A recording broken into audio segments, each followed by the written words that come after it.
नमस्कार दोस्तों, मैं हूँ राज शर्मा और आप देख रहे हैं हाईवे नाइट। तो चलें दोस्तों, आज की कहानी की सफ़र पर।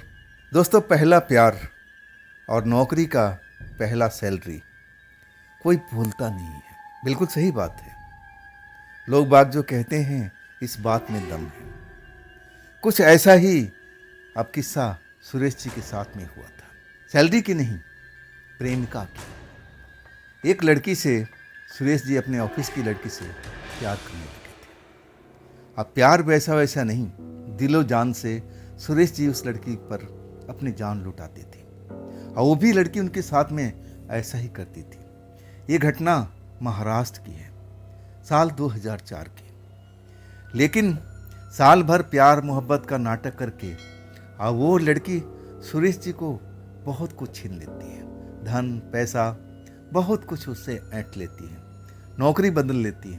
और तब भी सुरेश जी को लगता है कि चलो अच्छी जगह गई है, वहाँ पर अब ज़्यादा सैलरी मिलेगी, उसके घर बार भी हैं, चलो अच्छा है। तब भी वो खुश रहते हैं। उस लड़की से मिलने जाते हैं और तब वो लड़की आनाकानी करने लगती है। लेकिन ये बात को परवाह नहीं करते हैं कि भाई बड़ा ऑफिस है, वहाँ पर नियम कानून कुछ अलग हैं। लेकिन उस लड़की का साथ नहीं छोड़ते।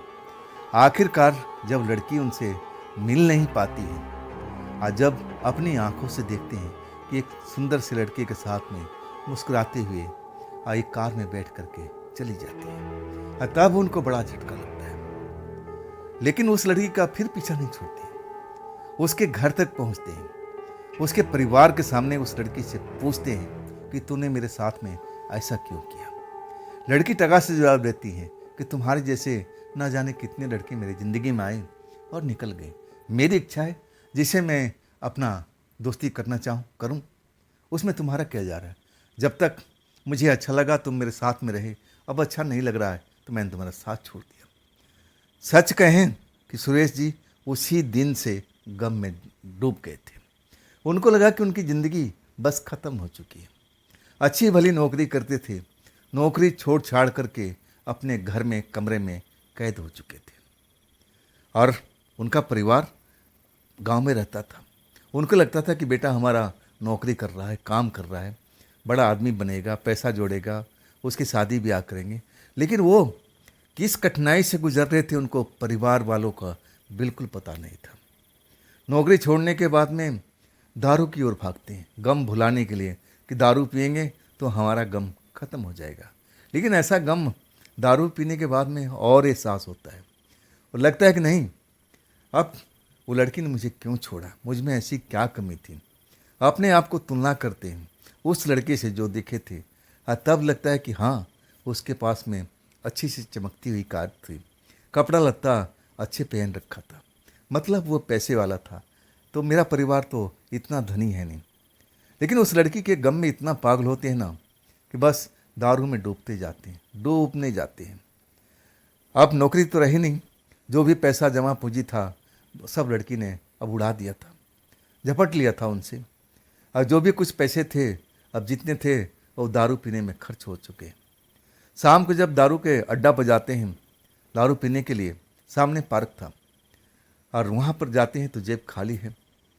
वहाँ पर दारू वाले से कहते हैं भैया आज उधार दे दो, मैं तो रोज़ पीता हूँ ना। तब दारू वाला झिड़क देता है कि भाई ये बनिए की दुकान नहीं है, यहाँ तो नगद पैसा चाहिए। नगद पैसा है तो खड़ा रहो, मैं दारू देता हूँ, नहीं तो लाइन से हट जाओ। आखिरकार दुत्कार कर उनको भगा देता है। पार्क में आकर के सामने के पार्क में बैठ जाते हैं, अपने किस्मत को कोसने लगते हैं कि मैं आखिर उस लड़की से प्यार ही क्यों किया। वो लड़की ने तो मुझे बर्बाद कर दिया। मन में तरह तरह का विचार चल रहा था कि आखिर इस ज़िंदगी का फ़ायदा क्या है। मैं तो लूट चुका हूँ, मैं तो एकदम बर्बाद हो चुका हूँ, अब इस धरती पे मेरे लिए रखा क्या है। मन उनका अशांत रहता है, लगता है कि कुछ अब उनके मन के अंदर में कुछ बुरी बातें चल रही है। रात के 10 बज चुके थे, दारू का ठेका बंद हो चुका है, सब लोग अपने अपने जगह पर जा चुके हैं। लेकिन उस पार्क में एक बेंच पर बैठे हुए अपनी किस्मत को कोसते जा रहे हैं। और तभी एक लंगड़ाता हुआ व्यक्ति, उनसे थोड़ा उम्र में ज़्यादा, और वो आता है। उसके हाथ में अब दारू की बोतल होती है पूरा पानी, गिलास उलास सब कुछ उसके हाथ में होता है और उसी बेंच पर आता है। कहता है भैया मैं बैठ जाऊँ यहाँ पर। अब कहते हैं सुरेश जी कि हाँ हाँ बैठो भाई, ये पूरा लंबा सीट है, मैं कहाँ आपको मना कर रहा हूँ, बैठो आप। वो लंगड़ा आदमी वहाँ बैठ जाता है। अब फिर सुरेश जी की तरफ देखता है। लगता है भैया मैं आपको काफ़ी दिनों से यहाँ पर देख रहा हूँ, आप यहीं पर बैठ कर दारू पीते हो ना। सुरेश कहने लगे हाँ भाई मैं पीता था, लेकिन आज मेरे पास में पैसे नहीं हैं। अपनी कहानी बताने लगते हैं। तब वो लंगड़ा व्यक्ति कहता है कि भाई निराश मत हो, मेरे पास में है ना पूरी बोतल है, इतना तो मैं पी नहीं पाऊंगा ना, चलो दोनों भाई इसी में अपना गम को भुलाते हैं। अब इसके बाद दारू पीना शुरू हो जाता है। बड़ा उनका दोस्त बहुत अच्छा लगता है कि आड़े वक्त में मेरा मदद किया, मुझे दारू पिला दिया। जब दारू का नशा चढ़ने लगता है तब वो लंगड़ा व्यक्ति उनसे पूछता है कि ऐसा क्या बात हुई थी। पूरी बातें, एक एक बातें अब उनसे निकलवा लेता है और तब समझाने की कोशिश करता है कि देखो सुरेश भाई मैं बताता हूँ, अब ये जो लड़की थी ना तुम्हारी योग्य नहीं थी, बुरा मत मानना। ईश्वर ने जो करता है ना वो सही करता है। तुम उस लड़की से बच गए और तुम्हारी ज़िंदगी यहीं पर आके ख़त्म नहीं हो जाती, यहाँ से तुम्हारी नई ज़िंदगी स्टार्ट होती है। तुम्हें दुनिया के लोगों को परखने की शक्ति आ गई है। अब तुम अच्छे और बुरे को पहचान सकते हो। अब तुम्हें ईश्वर का धन्यवाद देना चाहिए कि तुम्हें सही वक्त पर उस लड़की ने तुम्हें छोड़ दिया। अभी भी तुम्हारा कुछ नहीं बिगड़ा है, अभी भी तुम चेतो और अपना काम पर जाओ। और हम दोस्त हो गए हैं, हम रोज़ मिलेंगे यहीं पर। अब वहाँ से थोड़ी दूर पर सुरेश जी का घर था जहाँ रहते थे। इनके दोस्त की बात बहुत अच्छी लगी, मन को एकदम अब एक तरह से अब चौकस कर दिया था। बहुत समझाया उनको कि देखो सुरेश तुम्हारी दुनिया यहीं ख़त्म नहीं होती है। लेकिन सुरेश जो थे ना उसके बारे में पूछ नहीं पाए थे कि भाई तुम्हारे साथ में ऐसा क्या हादसा हुआ था कि तुम लंगड़े हो चुके हो और तुम करते क्या हो, तुम्हारे पास में पैसे कहाँ से आते हैं, कुछ पूछ नहीं पाए थे। पूछने का हिम्मत ही नहीं हुआ उनसे। लेकिन ऐसा हुआ कि बस उनको अकल आ गई थी। अब वो नौकरी तो मिलती नहीं है, दूसरी नौकरी पर आप जाते हैं। अब उसे कम पैसे में है लेकिन वो पकड़ लेते हैं। लेकिन अब दारू पीने की आदत लग चुकी थी ना, तो उसी ठेके पर पहुंचते हैं और उसी पार्क में अब बैठ जाते हैं। और निश्चित टाइम पर 10 बजे के आसपास में वही लंगड़ा व्यक्ति अब फिर अपने बोतल के साथ आता है और दोनों लोग फिर पेकड़ी का दौर शुरू हो जाता है। लेकिन कभी भी हिम्मत नहीं हुई कि लंगड़े व्यक्ति से पूछें सुरेश कि तुम्हारे पास में इतना पैसा कहाँ से आता है कि तुम महंगी महंगी दारू पीते हो और भी पूरी बोतल लेकर के और बढ़िया बढ़िया खाने की चीज़ लाती हो, पैसा कहाँ से आता है। पूछ नहीं पाते थे।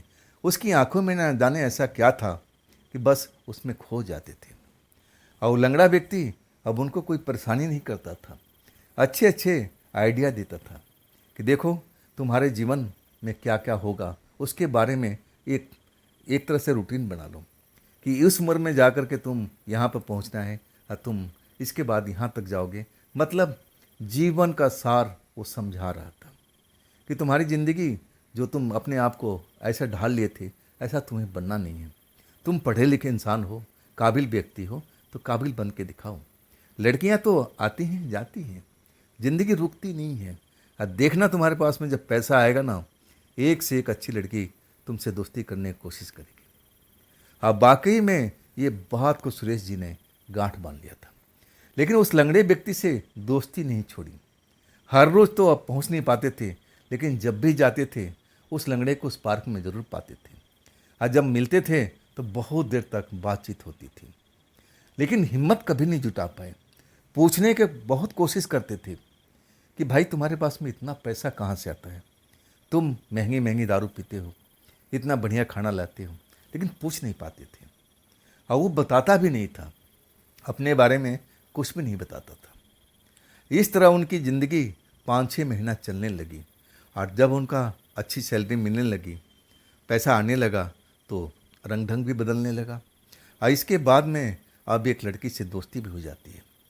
सारी बात उस लंगड़े व्यक्ति से शेयर करते हैं और तब लंगड़ा व्यक्ति कहता है कि हाँ, जिस लड़की से तुमने अब दोस्ती किया ना, ये तुम्हारी जीवन तक साथ नहीं पाएगी। इसको छोड़ना मत दोस्त। इसका कुछ भी हो जाए, तुम्हारे परिवार भी मना करे कि इसे शादी मत करना, तो तुम बिल्कुल शादी करना। ये लड़की तुम्हारे जीवन को संवार के रखेगी।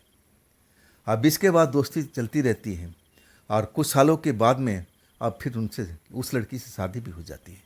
अब ये खुशी में जा कर के उसको बताते भी हैं कि देखो उस लड़की से हमने शादी भी कर लिया। और तुम सही कहते थे, हमारे परिवार के लोग मना करते थे कि नहीं, हम तुम्हारे लिए लड़की देख रखे हैं, लेकिन मैं भी जिद पर अड़ गया था। मैं उस लड़की से शादी कर लिया और आज मेरा जीवन बड़ा सुखमय है। तब दोस्त, जो लंगड़ा दोस्त होता है ना, वो कहता है कि मैंने तुम्हें बताया था ना कि दोस्त, उस लड़की को कभी छोड़ना मत। मैं उसको देख लिया था, मैं उसको समझ लिया था। जब ये बोलते हैं ना लंगड़ा व्यक्ति, सुरेश चौंक जाते हैं। हाँ, कहते हैं कि मैंने तो आपको कभी उस लड़की के बारे में बताया जरूर, लेकिन दिखाया नहीं।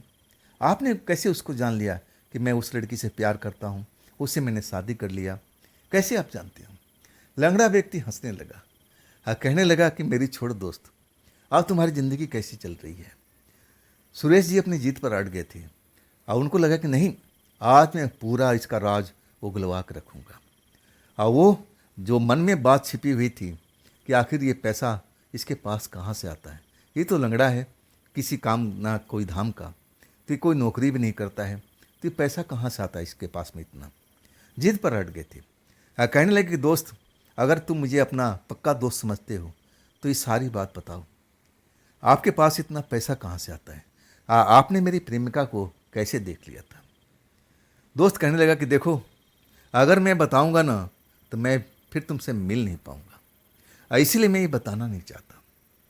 लेकिन नशे में थे सुरेश जी। कहने लगे कि नहीं, आज तो दोस्त बताना ही पड़ेगा, आज मैं आपको छोड़ने वाला नहीं हूँ। आज वो लंगड़ा दोस्त उनको कह रहा था कि देखो, अगर मैं बताऊंगा ना तो फिर आप मुझसे मिल नहीं पाओगे, आप मेरे से दूर भागोगे।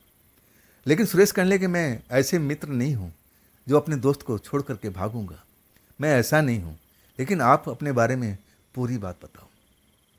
तब कहने लगा कि सुनो, मैं एक कहानी सुना रहा हूँ, कहानी समझ में आए ना तब मुझे बताना।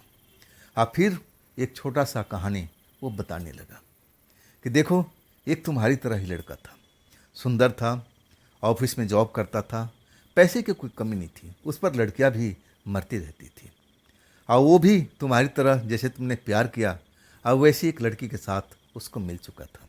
उसको लगा कि ये लड़की हमारी ज़िंदगी में आगे तक अब साथ देगी, लेकिन उसका सोचना बहुत गलत था। लड़की ऐसे मौके पर अब उसका साथ छोड़ देती है किसी दूसरे लड़के के साथ में जो उसे आकर्षक है, पैसे वाला है, और उसके साथ हो लेती है।